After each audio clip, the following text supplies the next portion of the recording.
Чудите ли се защо кетогенните режими работят по-добре при мъже, отколкото при жени?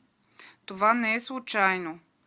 Тъй като при нас жените въглехидрата дава сигурност и спокойствие и казва на нашите хормони, че всичко е наред, а както знаете, това за жените е абсолютно важно за отслабване, иначе резултатите просто не идват, кетогенните режими рядко сработват при жени.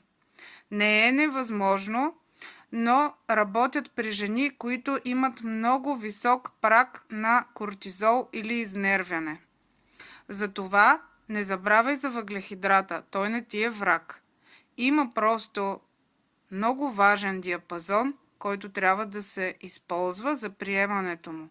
И тогава тялото ти ще работи за теб и ще отслабваш.